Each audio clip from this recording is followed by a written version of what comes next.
This is Kim Davis, and I am recording this video for a couple of different purposes.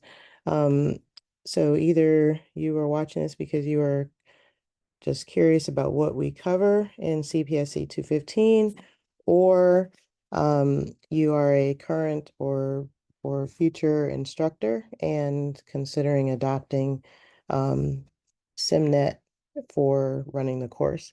This is also the first semester of Ultra being required, so you could be watching this to see how I've set it up from an Ultra perspective. So I'm going to try to touch on all of those throughout this video just because of the number of people that I've promised this video to.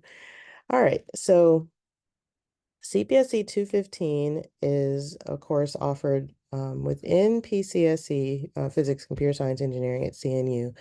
And most of the students taking this course are either business majors, like finance or something like that, or they are information science or cybersecurity majors. So the main two software packages we cover are Microsoft Excel and Microsoft Access. We also touch on some general concepts of spreadsheet usage. We look at Google Sheets and also talk about general database concepts as well. This course was taught for many years by Amy Baird and Doretha Jones, and about I think fall 2022, Doretha and I started working with McGraw Hill to convert the course to SIMnet, which is an online platform, does automatic grading, which is wonderful. And then that allows us to kind of shift our focus in the class.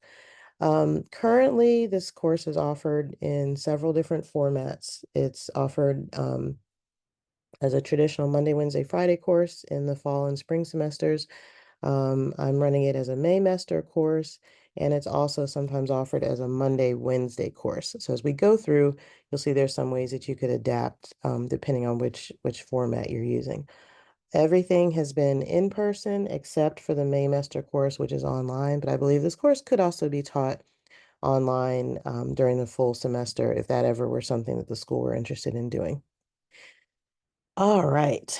So with Ultra, you kind of just have a lower number of levels of depth that you're able to use. So I've got these modules here that you'll see. And as you click on each module, you'll see items here. Occasionally, I'll do a folder within a module, but you can't go any further than that. So you can have a learning module is the type, the element type that I use at this main level. Then you can add a folder inside of a learning module, but you can't add any other levels of depth beyond that. So just top level, second level, and then the folders. There are no subfolders that you can create. If you have a folder at the top level, you can't create that second layer either. So that's why I use the learning modules to set up this course. Um, all right, so now into the course content. I'll talk about a few ultra things along the way as well. So here, notice you've got the little cross here for things that the students cannot see. So I'm going to start here just as a point of an overview of the course. So this just kind of explains, uh, already said this out loud, but this is this section if you're looking at it from an ultra perspective. All right, so here's the syllabus. Also not a whole lot of design options within Ultra, so everything's kind of simplistic. But here's generally how the course is set up. So as you can see here, the course is divided into these 3 units. Excel is it's kind of in 2 parts, and then Access at the end. And then we have an in-class assignment, so 3 total in-class assignments. A lot of SIMnet lessons and projects, which we'll talk about, and then a test at the end of each unit, plus a final exam. So these are just other details, the official university policies and everything. All of that is here. All right. The class Google Drive folder, I do this in all of my classes anytime I have some files that I want to share. In this class, we actually do some active things, as I mentioned, with Google Sheets. So I do recommend having a class Google Drive folder. You would set it up and then make this link visible. So each instructor, you would create your own folder and you can share the link with your students so that anyone who has the link can join. And then you can change that setting once all of your students are in. Then they know that they can always come here to the About This Course folder to get into the class Google Drive folder. So I keep that here. Um, I made these extra, oh, this is the template course in Ultra. So if you were to teach this course, well, technically, Will White would give you a copy of this course. So I just have in here just kind of a general meet the instructor page for the people who are currently teaching it. And of course, you can copy, modify yourself, and then you can delete the others. But in the template, I just tried to make it as easy as possible for everyone to start up. So I think I filled mine in. So just, name, office hours, stuff like that. Okay, this link shows them where to get the software for the course. So they have a free account to Microsoft 365 as CNU students. So this is the information that explains to them how to go to the page and download the software. We also explain that they have to actually download the on-computer versions instead of using the online interface. You may already be thinking about Mac and Access, definitely a factor, but we'll get to that a little bit later. Here I've got these instructor notes. So this is for the person who would be teaching the class. So again, I'm kind of talking through a lot of this in this video, but these are just steps on how to get set up, what you need to do. I did not finish all of this. I was building it for the Maymester class. So all the basics are here, but I may add to this over time, just to, give you additional content. But I did try to make it easy for someone to just pick up this course and start teaching it. So this is an example of that content. All right. So this was again about the course. I made these graphics in PowerPoint, by the way. I used a mail merge, or not PowerPoint, Publisher. I used a mail merge with Excel and then created these circle graphics so that I could use them for all my courses. As kind of a look idea I got from Caroline McLaney. All right, so now about SIMnet. So we've taught them about the course, about SIMnet. This is all the information they will need to get started with using SIMnet. Um, Tells them the tech support. So anytime throughout the semester that they need help, really generous tech support hours, they're able to look here and reach out to tech support at any time. See they're all through Sundays. Most of us have those Sunday 11:59 due dates. But they're pretty well available. A little bit of gaps on Friday and Saturday. But otherwise very available to students. They can call at any time and get help with a lot.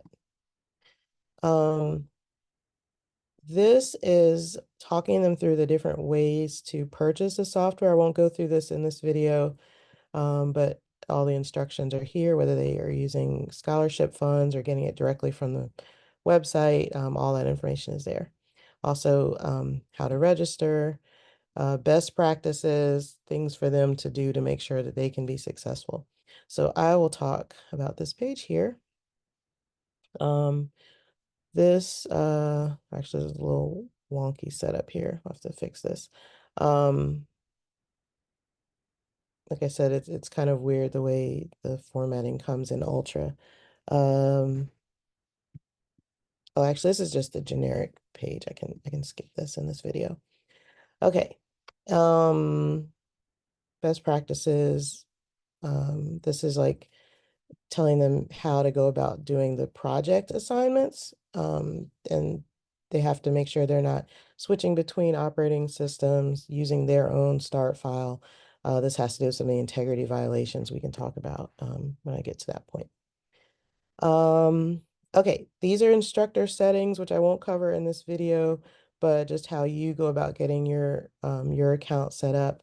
I am the campus admin for SIMnet, so I can create your accounts and courses for you. Some people have been added in here by someone else. I have no idea who, so I guess McGraw Hill can also do it. There's a couple other instructors in here.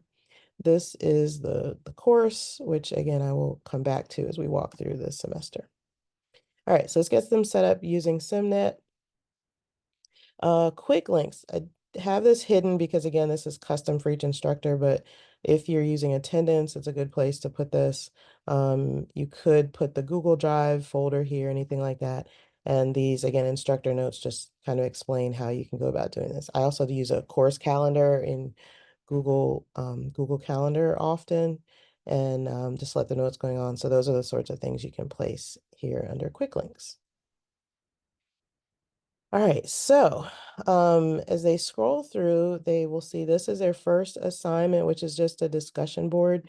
I actually like the ultra layout for discussion boards. Obviously, this is a template course. There's no student activity, but when there is, there's a lot of icons. And it's pretty easy to go through and see each student's average response length, how many posts versus replies they've done. Grading is really easy to do in this interface. I like it better than I like this particular type of grading better than the traditional Blackboard. So this is just, again, just something I've done mainly. I created this mainly for my the Maymester students since they were asynchronous and online, but you could use this during the semester as well. So here we are now getting to the meat of the course content. So this again is a course we've designed based on what Amy and Doretha had been doing and working with McGraw Hill to modify their textbook outline for what our students need. So you have the SIMnet activities. So this is divided into, and I named all of these because what was happening is they were named after weeks, but then again, it's taught in different formats. So now I have this consistent number formatting. So part one, 1.A, 1.B, and that way, no matter whether you're in which format you're in, you can always refer to a unit. And then this was just helping with the weeks. And then even between the fall and the spring semesters with Thanksgiving and spring break would always throw off the week count. So I left the weeks and changed it to units. So everything is organized this way. It should be easy to refer to everything. So these are the actual assignments that they'll do in SIMnet. The test, as we discussed before, is at the end. And then these are the other two things we've done. So when we teach the class in person, we do an in-class assignment. When I did this asynchronously and online, I used this application assignment. The in-class assignments are kind of interactive. You're getting the students to kind of work together. I adapted it so it could be done independently. So you teaching this course, you could use one or the other or both of these. So under the in-class assignment, my approach and Doretha's approach are slightly different. Doretha has a set of assignments that she walks, a set of steps for an assignment that she walks through. I can get those added here. The assignment that I do in class, we do a vacation spreadsheet. So each person starts off by going to Airbnb to pick some vacation destinations, put them into a spreadsheet. Then we pool the data as a class into Google Sheets. We look at the problems that come up. We let those problems come up and then we fix them. And that's an example for them to understand some of the challenges of pooling data from different sources, making sure things are consistent. So it's a very active, experimental sort of learning freeform assignment. At the end, they submit their own spreadsheet with just their properties. Then they submit their version of the class assignment. We do conditional formatting, formulas, things like that. Again, I can go back in and add those as examples. what I did for the in-class version for my Maymester students, I recorded a video just to explain the concept, and I only gave them the class spreadsheet. So I took a class spreadsheet from the previous semester, and I created a discussion board for them to talk about what problems they saw. This went very, very well. The settings I have for the discussion board, um, if you look under here, I have the post first setting, so they can't see anything anyone else has done until they make their response. Um, and they also can't edit. So I use these two together. So they would have to find some problems in the data. So one example, there were people were using different countries, so they added a country column. And so some people would list US, just the letters, US with periods, United States, USA, and then some there were misspellings that would pop up in the or well either misspellings or abbreviations. We always have both in the names of the states. So those are the kinds of things that they would identify. Maybe some currency problems, anything like that. So it went very, very well. Again, grading's really easy. You can add a rubric also for the discussion boards. So yeah, so that was a great assignment. So that's how I modified it for the asynchronous online version. Again, you could use either or both of these, and I will add more details to this template just to give you those couple different examples. So what we do as far as the timing of the semester, when you're in Unit 1, we would spend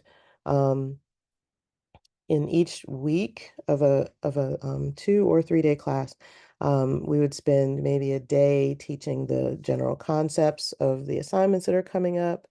Um, Maybe a day doing the in-class activities. And in the Monday, Wednesday, Friday class, we'd often give them a day to work on their SIMnet assignments in class.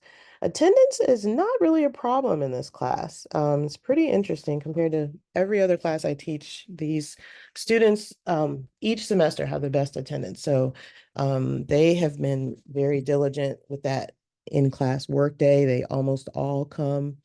Um, and it's a good way for them to be, in SIMnet, asking us questions, the instructor questions, anything like that. So that worked out really well. Monday, Wednesday, Friday class, you would give them maybe a few minutes at the end of each class to work in SIMnet. But again, you have the same number of minutes pretty much, but just divided up in differently. So you can maybe do the first 50 minutes learning the content or doing the in-class assignment, and then the remaining time for them to work independently or, vary that however you like. You've got autonomy over that decision. All right, getting into SIMnet and the actual activities. So if I click here, as we saw before, there are two types of assignments. There are lessons and there are projects. So I'm going to switch now to SIMnet. This is my instructor view of SIMnet. This is also a template.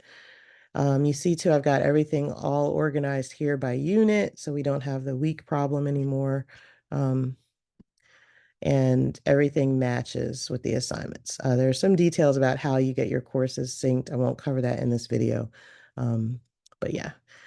So for the lesson and the project, now I'm going to go Sim Student is where I can come in here as a student. I'm going to go to see if I can get into one of these older classes. Oh, I've got to see. All right, I might work for this one.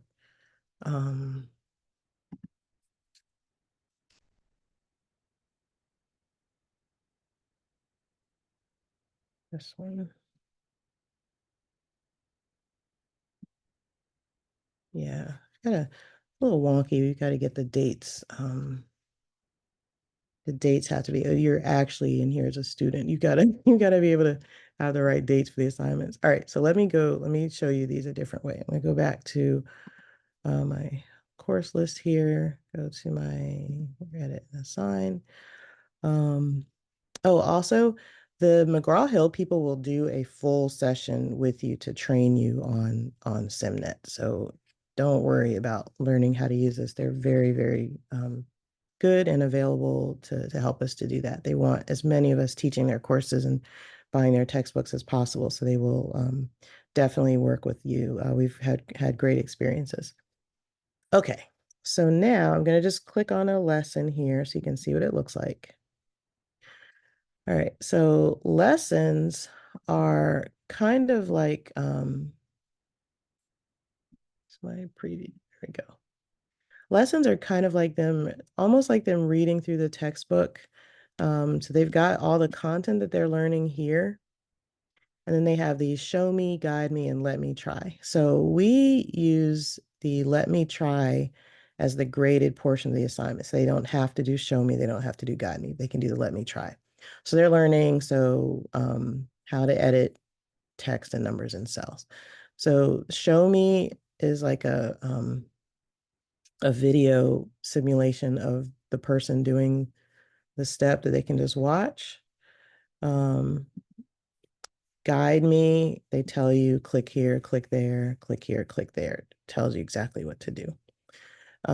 We again have their grade based on the let me try.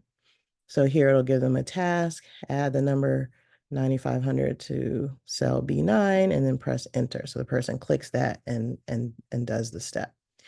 And then they will see, once they complete each one, they'll see a little checkbook with the little checkbox that shows them that they've completed maybe in this case, 42 skills. So they'll just see the check marks that they've done all 42 of them. And then their grade is actually tabulated as they work. So they'll start off with like 2 out of 42 and then 10 out of 42. And so it does accumulate. So you have to let them know that the grades are being kind of synced live because they'll start to panic, like I'm still working on it. So it just updates the grades, periodically.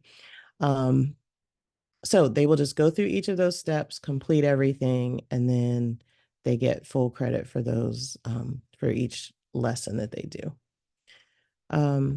The projects follow that. So they do the general instruction through the lessons, and then under the projects, they will, let's see, which, go this one. This looks like a similar match.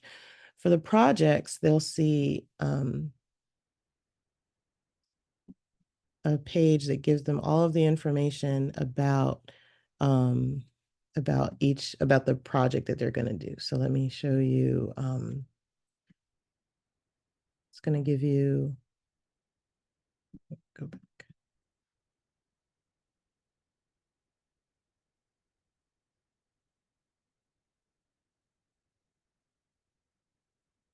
Okay, it's going to give them a start file to work with, an instruction file, which is going to be, which will vary if they're on Windows or Mac. It updates the instructions for where to look for things. And then they'll go through each step. Now the interface is nicer than this. I'm not logged in on this computer in a way to show it to you, but they have actually a task. There's a little checkbox so that they can check themselves that they've done each step. And then you, the instructor, you can set your guidelines on how the assignments are, come back here, how you're going to grade each assignment. So let me go back to my, to this, whoops, wrong course, sorry.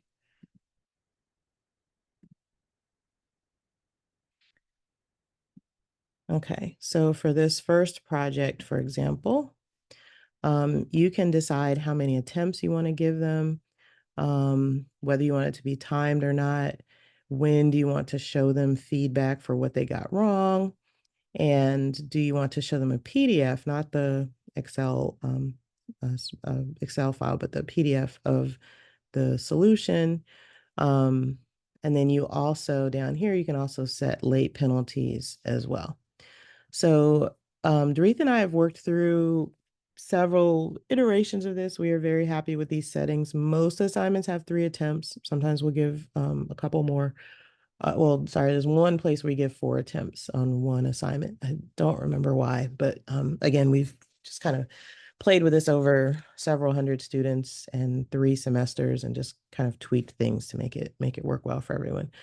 But you can change these. Again, you've got autonomy to do that. So you can change these.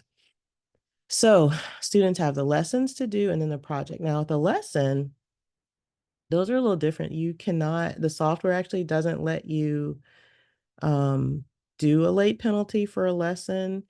And so you can, once you have a due date, it's done and they can't come back and attempt the lesson again. That's a software limitation. Everyone's got a different school of thought on late penalties and stuff anyway. Um, I started teaching with my first students were first responders and their wives were having babies and they had real excuses for leaving for not being present and they actually were still present almost all the time. But you have someone, hey, I'm going on TDY for the government, you give them you give them a extension. A little different if in the college, traditional college um, sector, excuses aren't always as major. But again, in SIMnet, you cannot give late penalties on the lessons. But they get 100% if they do them, so they have to just get used to doing that. Whereas again, with the project, you do have the ability to make these settings by the day or however you want to do it. So keep that in mind as you're planning out your course. All this is laid out in the syllabus as well. All right, so I'm just going to go through the topics of each class. I won't go into SIMnet anymore. Again, it's a nice interface. The students definitely like it. They love the ability to kind of get instant feedback, to do multiple attempts. It's worked out very well, but just won't go completely into depth in this video. So as you can see here, they get the basics of Excel, then charts and formulas and functions, and then some general organizing things. Then again, it's going to break into the second part. Couple times there will be something where I'll provide some kind of introductory information for them. Like this part, there's this advanced filter they always have trouble with. So I've just proactively added this video from the watch in advance. And just to, help them to prepare for that. Here is just a short, introduction. Doesn't even add a whole lot, but just gradually I'm building, just want to gradually add more things to the course. All right, so these are the first 4 parts. Again, the timeline is kind of based on the flow of the semester, which assignments take them more time or less than others, where the tests fall. That's kind of how we've designed it. But again, you can change anything you need to. For every test, again, 3 tests, I give them the test format is it either looks like a lesson where they're just doing some steps, or it looks like a project where they work on it and then they upload the file. We allow them to, or Doretha and I both this semester, we've allowed them to work on the test for a 24-hour period. They can do that within class or out of class. But what was happening is, you have just the 50 minutes when you're in class. And if someone had trouble logging in or anything else like that, it could be challenging. You Again, you can keep them as in-class tests, but it's worked out really well. The software does have some integrity violations built into it, so a student at least has to be doing the work in their own file. And again, these classes, they're generally trying to learn this stuff, so has not been a problem. Again, across our hundreds of students now, maybe 1 or 2 situations that may have looked problematic, but the software really helps us with that. So we've done the 24-hour period. It'll be open, from 24 hours, and you do it outside of class. I've only had maybe 1 or 2 students that came in person to do it. They usually choose to do it outside of class. I explain here kind of what to expect. So again, each test has a different format. So I tell them that, how many attempts as they're getting ready. We also, for each test, there's a test review, which is built off of the model of the course. So the test review, the questions on the test review match the test itself. We built those, Doretha built those within SIMnet. So we picked the test and then built a review off of that test. So they tie together very nicely. If you allow the students to work open book, then they are able to see the library button and to go through the textbook as a reference. If you don't, then you can leave that step hidden. So they do the review, and then the test is due at the end of whatever day that is, each semester. And then that's the end of Unit 1. All right, Unit 2, same general format. Our assignments vary. We do a solver assignment in class from an older textbook or previous textbook. We also do, I think Doretha does, I think she does a few of the other, like the scenario manager, a few other assignments in class. So that's, and then I also add in a mail merge assignment as well. So that's the application assignment that's, oh, sorry, that I should have clicked down here. That's the information for the in-class assignment, which we typically do. Oh yeah, the in-class assignments are usually due on exam day. So they work on them through class, and then it's due at the end of that unit. They have to finish, make sure the exam is done, and also the in-class assignment. Mostly they'll turn it in on your last day working on it together. But if someone needed to go back and fix something, they have the flexibility to do that. Okay, in the Maymester, I came up with this assignment, surprising things that Excel can do, and then a discussion board that went along with it. I show them examples of the length requirement, just so they can have a visual idea. I think Ultra might show them as they're typing, but the other version didn't, so that's why I started doing that. Or when I'd use it for other assignments, it didn't show that. So here, surprising things Excel can do. So I just pulled a bunch of cool videos of random features and let them, I think the assignments they have to watch 2 of these and then write about, or watch several and then pick 2 to write about in their post. This again went so well. So that is the first option for an application assignment that works asynchronously. I didn't end up using the mail merge in the Maymester. It's a really short 3-week term, so I didn't end up using it there. And then as I mentioned, the in-class assignment, sometimes we give them the instructions to walk through. Those are here. A video about Makaru, which is a tool that I introduced them to. So just different, again, you kind of decide what you want to do for the in-class piece. And then again, application assignment is just what I named it when it was, asynchronous online. This is a shorter unit. Again, this is, they look a little off, but it's because of the flow of the weeks of the semester, why we laid it out this way.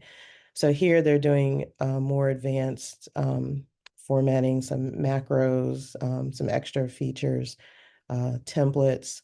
The order of this also looks a little strange, but again, it's just us going through the textbook and designing it. So we're real confident in the design and everything, even though it looks like the chapters jump around a little bit.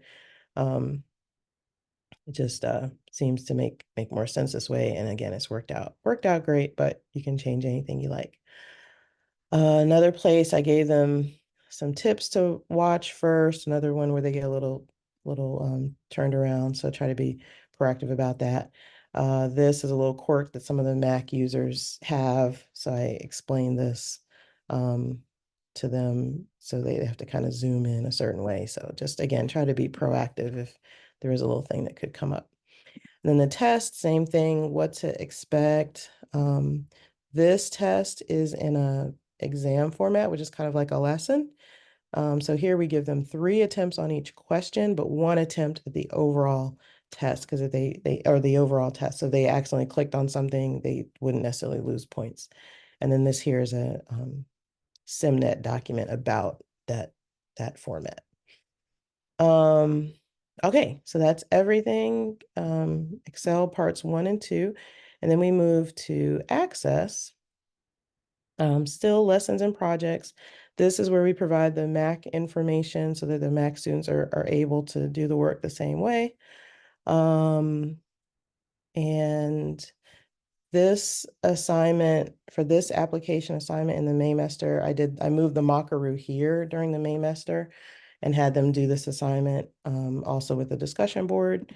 And then in class, I tend to do data modeling, and Doretha usually does the drain adopter database. So too much to do all of these, but you at least have a couple of options to pick. So these are what we do for the in-class assignment here for the Excel component. And then here, the units, the basic introduction, how relationships work in Access, queries, forms and reports, and then some advanced integration techniques with combining an Access database with Word, and kind of the same concept as the mail merge, but of course with more functionality that you can do there. Test has the same format. One thing that's a little difficult is that the test ends up being due like the day before exam week. I'm not crazy about that, but it's worked out fine. This is a couple of students have had trouble with this, so we've kind of been cataloging student problems and just filling them in here. So that again is here for them proactively. The final exam, whatever day you're assigned for the final exam, have this information here. It's a combined exam with Excel and Access. And we have 2 versions of the exam, at least 2 versions of the exam, so that you can kind of vary them between instructors. You can always create a new one in SIMnet. Again, that's something that McGraw-Hill folks can walk you through. But yeah, this explains, you've got a couple different examples in here that you can do. The format, we give them, this one is timed. It's longer than the Excel time period. Oh, speaking of which, if you have a student with accommodations, you actually can set that in Scholar. So in SIMnet, most of our assignments are not timed, but you can actually put an ADA time multiplier in SIMnet itself. So if a student gets 1.5 time for everything, you can put that in there and it automatically calculates up for you. So you never have to think about this. Your students with accommodations, you can always guarantee that they have the time that they need to do their assignments. You don't ever have to go back and set it and change it each time. You just, they take care of that for you. All right.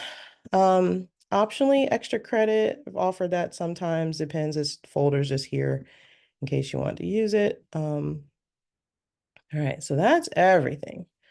So whether you were just like, hey, what do they do in that class? Or you were thinking about teaching it, or you currently teach it, or thinking about switching to SIMnet. I've tried to cover all of those in this video. So if you have any questions, let me know. If you would like a copy of the template, let me know. And also I can create a copy of SIMnet and I can put you in touch with the McGraw-Hill folks so that they can do a walkthrough of SIMnet for you, explain how it works. And I will also give you a copy of the SIMnet template course as well. So you would have all of this. What you would do is under here, under edit details, you're able to set the your guidelines for your availability. And then there's a place where you can also bump the due dates forward as well. So you can bump you can bump the due dates out based on the date of your course. So you still have to tweak the weeks a little bit we always try to make sure they don't have any work that they have to do over spring break or Thanksgiving week. But you have to kind of tweak those. You can decide if you want. I usually will make everything open either 2 weeks in advance or for the whole semester. So if a student wants to work ahead, they can. Those again are options that you can set for yourself within SIMnet. So that's it. I've got the grade book is set up in here. It's synced. I've got the categories of the lessons and the calculation for the overall grade. All of that is here in this template course. So you can see all the calculations. I do drop the lowest 1 or 2 lessons, 1 or 2 projects, just to kind of balance out, anything. But again, you can definitely edit all of that. There's only one final exam. This is just based on how I have this ultra shell set up, is why it looks like there's 2 items, but there's only one that's assigned to them. I was trying to make sure this template works from semester to semester. All right, so that's everything. If you have questions or anything, just let me know.